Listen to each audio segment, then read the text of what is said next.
Kahit walang gluta, ang pretty-pretty niya. Natural. Walang halong kemikal. Hindi, wow. Maria Morena! Yes FM! Sabi nga ni Bonnie Tyler, love song lasts longer than lovers ever do. Kaya nga tingnan mo, yung theme song nyo ng ex mo, hindi yan namamatay. Kasi theme song niya na yan sa bago niya. Ganun talaga, pasa-pasa lang. Ay, hay nako, yes friend. Totoo nga naman, no, ang tagal-tagal na ng kantang to. Namatay na nga yung ibang mga singers, pero yung mga kanta nandyan pa. Pero yung kumanta nito, buhay pa ha. Oo, si Bonnie Tyler ay buhay pa hanggang ngayon. Immortal nga yun eh, pati yung mga kanta niya. How to Be You po, Madam Bonnie Tyler. Pero alam mo, it just so happens, yes, pre, na marirealize natin talaga na yung buhay natin may hangganan lang. 'Di ba? Hindi kagaya ng kanta. Hindi tayo, sana nabuhay ka na lang para maging kanta, no? Para lagi kang immortal. Pero hindi. They say one of the most valuable gift you can give yourself is time. Wow, English! Yes, sabi ng mare kong si Oprah, the most valuable gift you can give yourself is time. Kaya kung may oras ka pa, may araw ka pa, may taon ka pa sa mundong ito, wag mong sayangin, yes, friend.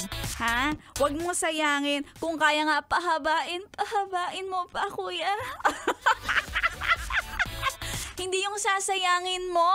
Oo, sinasayang mo yung panahon para gumawa ng kalokohan. Sinasayang mo yung panahon mo para magmukmok kasi iniwan. Sinasayang mo yung panahon mo sa utang. Kung pwede mo naman talagang ipagbanat ng buto lahat, 'di ba? Para sa mga pangarap mo, at saka para naman, 'di ba, kung may panahon ka nga naman, edi gawin mo na lahat para kung gusto mo yung sarili mo, bigyan mo ng oras. Yan, kasi lagi na lang ubos yung oras mo sa trabaho. So, meron ka pang ilang minuto dahil bago balik trabaho, may lunch break ka pa. Sige, yes, friend, anong gusto mo? Magpamassage ka? Oo, kaya mo na yan. Sige, malate ka ng konti.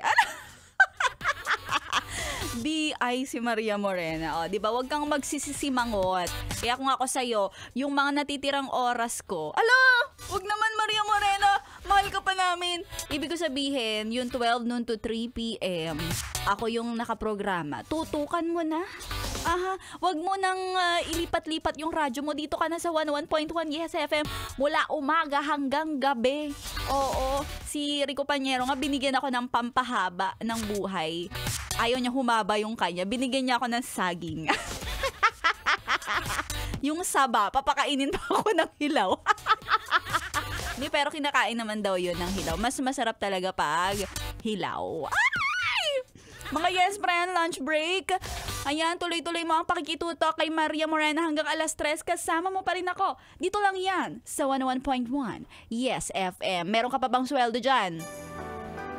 Kasi ako, I have nothing.